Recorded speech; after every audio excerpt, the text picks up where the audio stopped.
Twins Steamer projections in the outfield on today's episode of Locked On Twins.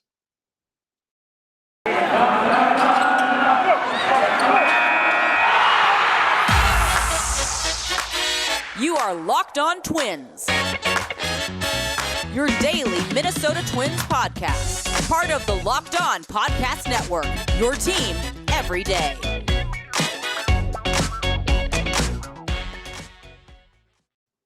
And welcome to the Locked On Minnesota Twins podcast. Today is Wednesday, January 5th, and I'm your gracious host, Nash Walker. Thank you for making Locked On Twins your first listen every day. We are free and available on all podcast platforms. You can follow me on Twitter at NashWalker9. You can follow the show at Locked On Twins. We're rolling on. We're steamrolling on with FanGraphs Steamer projections. Going to the Twins outfield today. Yesterday started with the Twins infield over at Steamer. Their 2022 projections are out, and there are some really interesting numbers. And I thought there were yesterday too. I think for a majority of the infielders, if the Twins were to get that season from that player in their projection, they'd be happy. I'd be happy, and I'd be satisfied with that season and give it, a B season, right? Like a passing grade and a strong passing grade for most of them. A couple that I thought were conservative, both catchers. I think I'm higher on Garver and Jeffers for next year than Steamer is. And then maybe some that are a little more ambitious, like Jose Miranda, projecting Jose Miranda to be better offensively than Jorge Polanco next year, which is ambitious, but could happen. It could happen. I'm just saying I wouldn't bet on that, but it's an interesting projection. It goes both ways. But I think overall, very, very reasonable expectations, projections here from Steamer. And I want to continue with the outfield for the Twins. And there is a big outfield projection. There's a couple on here I look at and I'm impressed by. I look at it and I say, wow, that's nice. That's acceptable. Again, that's an acceptable season. There's some on here I'm not super happy about, or I wouldn't be super happy about if it happened. And then there's some right in the middle that are probably just about right. We lumped in Nick Gordon with the infielders yesterday. He's on outfielders for Steamer, but we're going to look at Kepler, Buxton, Kirlock, Larnick, Rooker, Celestino, Jake Cave, Kyle Garlick. That's who they have playing at least 3 games next year for the Twins. I don't know if Garlick will be on the team. I don't know if he'll log an at-bat for the Twins next year, but Steamer has him reaching home plate 14 times, plate appearances 14 times for the Twins in 2022. Jake Cave, 46 plate appearances. So we'll look at those projections in the outfield. I don't want to start with Byron Buxton because that's kind of like you're starting with the rosiest and the best player on the team, right? So we'll say Buxton for the end of the show. Let's start with his roaming mate in right field, Max Kepler, because there's been a lot of offseason chatter about Max Kepler. Will he be on the team next year? Will he be traded? Is he going to be the starting right fielder on opening day for the Twins? It remains to be seen. I don't know. He is redundant with some of these other guys, even in the outfield, but you add that in. Luis Ariz gets added into that. Now Miranda coming up. There's a little bit of a logjam in the infield. Could push someone to the outfield, like Ariz to left field, or Miranda if the Twins felt comfortable with him being there. So there is that logjam a little bit. And Max Kepler just seems like the most likely of the veterans to go. He really does. Outside of Josh Donaldson, and I would put Kepler with Sano, it just feels like of that group, he feels likely. It just does. And if you're looking at his Steamer projection, I think it's a good reminder of the player he is and the player he can potentially be. And this is the player he is. Steamer has Max Kepler hitting .233 next year. And for a corner outfielder, that just, you don't get fired up about that. 328 on base, slugging .443. That's a 110 weighted runs created plus. So when I look at it that way, like if I look at the weighted runs created plus 110, they have him for 2.3 wins above replacement. He's a solid regular, right? When you look at it that way, you look at the numbers at the end of it. When you don't look at the average and the on-base percentage, you look at the numbers at the end and just compare his OPS or runs created to the rest of the league. He comes out as an average player. But what I've written before is that Max Kepler compared to right fielders, compared to corner outfielders, just doesn't cut it offensively, and he caps the ceiling of the Twins because you could put someone with more upside offensively in right field, like Kyle Schwarber, or you could put Schwarber in left field, move Kirilloff to right or Larnick to right. You could do something like that. And Kepler defensively is great. We know that. He's a top 3 at least right fielder in baseball defensively in his career, and especially over the last couple of years. He's lost a little bit of a step. He's had hamstring issues, has impacted him, but defensively still there. FanGraphs has him for a negative defensive WAR next year, which is interesting. But I think we can count on Kepler as a solid defensive right fielder who has some pop. They have him for 24 homers, 24 doubles. He's still like this kind of happened with Eddie Rosario. When Eddie Rosario, the decision was kind of looming and we were breaking it down, it went from Eddie Rosario doesn't really make sense anymore, especially at that salary, to Eddie Rosario isn't good. And I don't want that to be what happens with Max Kepler. Max Kepler is not bad, and he's not, I wouldn't even put him, I would put him average to above average. Like, he can reach above average levels, and at times he's below average overall. But when you add in about a league average bat with solid to sometimes elite defense, you have an above average player. And so I don't want the Kepler conversation, if and when he's traded, to become he wasn't good anymore. It's not about that. This is still a great projection for him. This is a solid player. The Twins would like this line a lot next year from their right fielder added into strong defense. I don't think that this is, a poor projection for Kepler to hit 24 homers, 24 doubles, 3 triples, 2.5 wins above replacement. It's not a bad line, and he would be fine on this team next year. Like, he would be an asset for the Twins next year, Max Kepler. So I know that sounds crazy because just in 2019, when he hit 36 home runs and he was a 4-win player, it sounds crazy now. But the truth of the matter is Max Kepler has reverted back to who he was pre-2019. And I don't want the perception. It feels like the perception has been that's not a good player. He's not a good player. It's not true. That's not true. And I think if he were to produce this line next year, he could help the Twins or another team if he's traded. We'll continue with the outfield, Kirlock, Larnick, and later Buxton after this word from Built Bar. Built Bar is the best tasting protein bar ever. It's the new year, so that means New Year's resolutions. If yours is about getting fit or eating healthier, make sure you include Built Bar in your plan. Built Bar is the protein bar that tastes like a candy bar, maybe even better than a candy bar. Built Bar makes it easier to stick to your resolution because it tastes so good you'll want to eat it. Unlike other protein bars, which can be chalky or waxy or taste like a chemical spill, you want to eat healthy, but it just gets so boring. By like week 3, you might be thinking, this is just not worth it. Where's the chocolate? Built Bars are covered in 100% real chocolate. Here's an idea for the new year. Go to all your secret treat stashes at home, in the pantry, at the office, in the car, wherever. Throw out all your treats, replace them with Built Bars. Built Bars are delicious and they're healthy. And you can go to built.com, use promo code LOCKED15. That's promo code LOCKED15 to get 15% off your order at built.com. Thank you again for making Locked On Twins your first listen every day.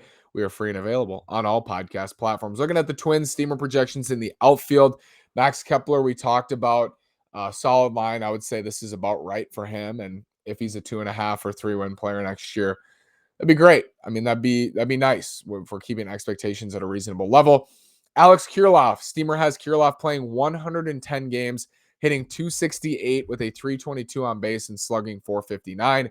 Weighted runs created plus of 110, 18 home runs, 22 doubles, 2 triples, 63 runs batted in, 97 strikeouts, 30 walks, and 461 plate appearances. A lot to break down with Kirilloff too, because he's hard to project.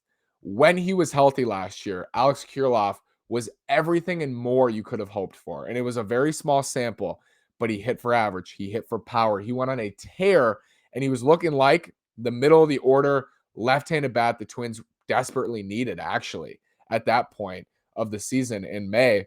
And then he gets hurt, hurts his wrist, comes back, just isn't the same. Power isn't there. Still hit for a decent average, but just wasn't the guy we saw in April after he was called up and then into May. So he's hard to project. And he's also hard to project because that was, a half season of his rookie year from a top prospect, from a top 15 to 20 global prospect. Expectations are still being formulated for Alex Kirilloff. For me personally, I think he is in line to have a big-time season if his wrist is healthy. I think he showed us when his wrist was healthy that he answered those power questions, because I think it's forgotten. the biggest question with Alex Kirilloff was never about average. It was never about on base. He's going to hit for a high average. He's going to get on. He's going to make contact, consistent contact. It was, what's he going to slug? What's he going to hit for power? What's he going to slug? Right. And I think when he was healthy, he almost looked like more of a pure power bat than anything else. And if you add that into an already great contact hitter in the minor leagues, and in 2018, one of the best hitters in the minors, period, you could have a superstar in your hands in the middle of the order. And I don't think that's crazy to see. Crazy to say. I think we felt that way, and I felt that way coming into 2021, that Alex Kirilloff could step right in and make an immediate impact. And I think in his future could reach that level because we saw power. I wasn't sure that was going to be there, right? I just wasn't quite sure what the power numbers were going to look like. But when he was healthy, just awesome for Alex Kirilloff. Interesting projection, only one win above replacement. I think that's conservative. I think if he's healthy next year, it's a big if for a lot of these guys, and it's the biggest if for the star of the Twins. But if he's healthy, I think he's gonna produce. I think he's gonna be a 4-5 hitter for the Twins. My lineup right now on opening day against Lucas Giolito goes Luis Ariz, Byron Buxton, Jorge Polanco, Josh Donaldson, Alex Kirilloff 5. So that tells you my confidence in him for next year as a true middle of the order damage bat. Alex Kirilloff, decent projection. I would take the over. Trevor Larnick also in here, 91 games. Steamer has him hitting just 234 with a 315 on base percentage, slugging 391, just a half win above replacement, 95 weighted runs created plus. He's interesting for next year too. Like I don't know what to expect from Trevor Larnick really next year. Similar to Kirilloff, we saw some outstanding things from Trevor Larnick. Like when he first came up and Rocco Baldelli was hitting him third in the order, really relying on him to drive in runs early-ish in the season for the Twins. They needed Larnick because Kirilloff got hurt. They needed a left-handed bat. And he answered the call and then just hit a wall. Couldn't hit breaking balls, then was late on fastballs and just wasn't getting it done, gets sent back down. So how do you evaluate him for 2022? I think it's interesting. And you also have to think about prospect pedigree. We're looking at a 80 to 100 range global prospect, top 5 to 6 prospect in the Twins system after he was minor league hitter of the year in 2019. I think for Larnick, my expectations remain, and maybe not as soon as 2022, but a 240, 250 hitter. So right in there on base in the 330 range. I think he showed some discipline that I wasn't sure about coming into 2022. And then hopefully he slugs like 450, 500. But I think you're looking at a high 700s OPS, a decent defender in the outfield, not great, and made some blunders last year, definitely, but a 30 home run bat. And I hope that's what he turns out to be. I just don't know if you can expect that from him in 2022. And Steamer kind of agrees on that. Let's get to Byron Buxton, Brent Rooker, and the rest of them after this word from BetOnline. BetOnline would like to wish you a happy new betting year as we continue our march to the playoffs and beyond. BetOnline remains the number one spot for all the best sports wagering action for 2022. New year and a new updated desktop and mobile website to sign up today and receive your 50% welcome bonus on your first deposit. Just use our promo code LOCKEDON to get started. From football, basketball, hockey, boxing, and UFC, right to your favorite Vegas casino games. Don't wait to take advantage of all the amazing offers available for 2022. BetOnline is the fastest and easiest way to wager on all your favorite sports. BetOnline is where the game starts. It's a great interface. Plus, you use that lockdown promo code, you get a 50% or 50% off or 50% welcome bonus, on your first deposit. So use that promo code, go to BetOnline. Let's continue with the outfield. I want to talk a little bit about Brent Rooker's projection because Steamer likes Brent Rooker a decent amount next year. 65 games, just a 225 average, but Steamer has Rooker slugging 436, which is right there with Max Kepler, basically in the same stratosphere as Kepler, a couple points off. Brent Rooker, they have hitting 13 home runs, 11 doubles, and a triple, 0.4 wins above replacement, and 102 weighted runs created plus. So above average hitter next year. Brent Rooker in 274 plate appearances.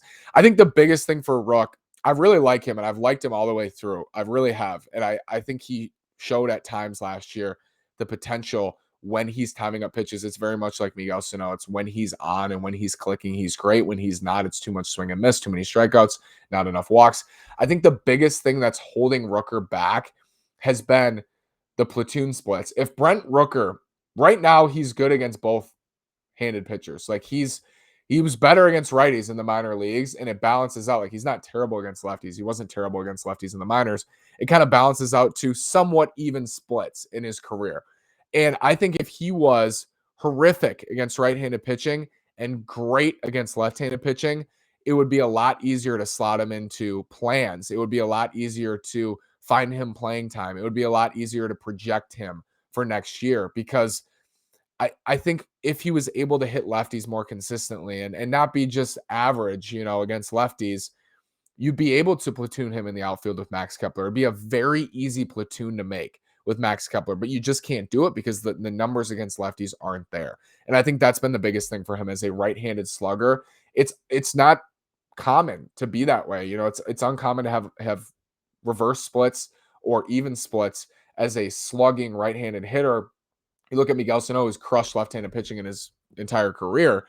If Brent Rooker crushed left-handed pitching, it would just be much easier to slide him in. But this is decent. I mean, again, this is another one. This is a great example. If the Twins were to get this from Brent Rooker, 13 homers, 11 doubles, and a triple in 65 games, and an above-average hitter at the plate, not terrible defensively, and like a half win above replacement, they'd be happy with that off the bench for 2022, I think. And I think that that's reasonable for Brent Rooker next year. Let's get to the big one. Byron Buxton, 131 games. I wrote an article about this at twinsdaily.com. You can check it out, kind of breaking down the numbers more.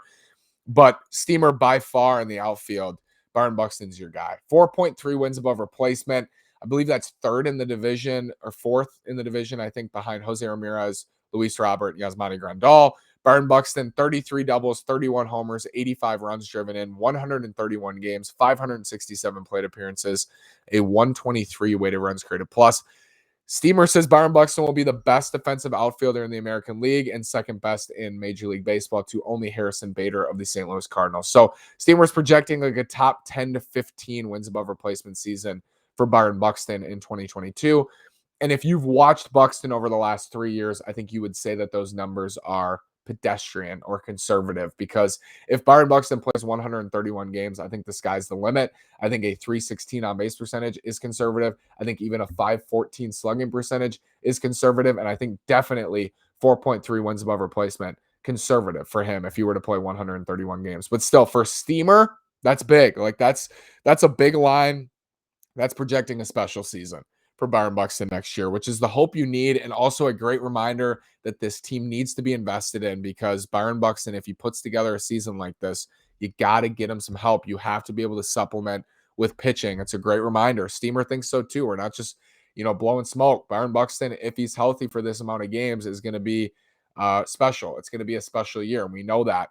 Gilberto Celestino, they have playing 15 games. I think he's going to play more than 15 games. Jake Cave, 11 games at an 83 weighted runs created plus, and then Kyle Garlick at 3 games, and very modest numbers across the board for those 3. But it's interesting, and it's interesting especially for Cave, because I think people forget in 2019, and maybe Cave was one of the main beneficiaries on the Twins from the juice ball, but Cave was a solid, if not really solid, platoon bat against right-handed pitchers in 2019. We saw what he did in 2018 as well. Jake Cave had better numbers against right-handed pitchers in 2019 than Eddie Rosario did. So this is a fall from grace, and Steamer is buying into his fall from grace. It's a reminder it's tough to play in the majors, man. Like, it's really tough, and your career can fall off very quickly as you make your way through and face tougher pitching and just try to keep up. Thank you so much for listening today. Have a great day. Go Twins. Thank you for making Locked On Twins your first listen every day. Now make your second listen Locked On Bets, your daily one-stop shop for all your gambling needs. Locked On Bets is hosted by your boy Q with expert analysis and insight from Lee Sterling. It's free and available on all platforms. Thank you again for listening. Have a great day. Follow me on Twitter at NashWalker9. Follow the show at Locked On Twins, and go Twins.